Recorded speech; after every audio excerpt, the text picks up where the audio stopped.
Bismillahirrahmanirrahim। अस्सलाम वालेकुम। आज हम गुफ्तगू करेंगे हज़ारेवाल कौम के वो गुमनाम हीरोज़ जिनको आज हज़ारेवाल कौम की नौजवान नस्ल ने बुला दिया है, और बहुत से लोग नहीं जानते हैं कि क़याम पाकिस्तान के वक्त हज़ारेवाल कौम के इन गुमनाम हीरोज़ ने क्या किरदार अदा किया है। आपने एबटाबाद के अंदर एक मशहूर बिल्डिंग का नाम तो सुना होगा, जलाल बाबा ऑडिटोरियम। तो आज हम बात करेंगे कि जलाल बाबा कौन थे। जलाल बाबा का पूरा नाम मोहम्मद जलालुद्दीन ख़ान था। जलाल बाबा 5 जनवरी 1901 को ज़िला हज़ारा, उस वक्त जो है ये डिवीज़न नहीं था, ये ज़िला था, कि तहसील गढ़ी हबीबुल्ला के गांव में पैदा हुए। आपके वालिद ख़ान ग़ुलाम महमूद ख़ान पोस्ट सतह के ज़िम्मेदार थे, और इसके साथ साथ आप एक ट्रांसपोर्टर भी थे।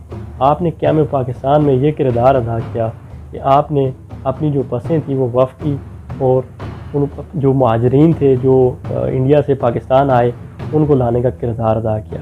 और आपके पास पैसे नहीं थे कि आप फ्यूल ख़रीदते बसों के लिए, तो आपने पेट्रोल मालकान से कहा कि हम आपको अदायगी बाद में करेंगे। और बाद में फिर आपने पाकिस्तान के नाम वो बसें तक फ़रोख्त की और पेट्रोल मालकान को ईंधन के पैसे अदा किए। जलाल बाबा का एक बेटा है जो मनसरा में आज स्कूल चला रहा है। उन्होंने अपने वालिद का नाम कैश नहीं किया, उन्होंने सियासत में कदम नहीं रखा।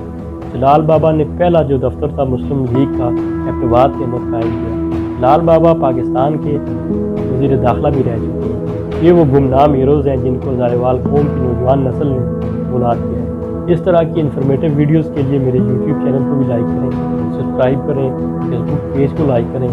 इंशाअल्लाह आने वाली मज़ीद वीडियोज़ में हम हज़ारेवाल के वो गुमनाम हीरोज़ जिन्होंने अपना अहम किरदार अदा किया इस कौम के लिए, उनके बारे में भी गुफ्तगू करेंगे। बहुत शुक्रिया।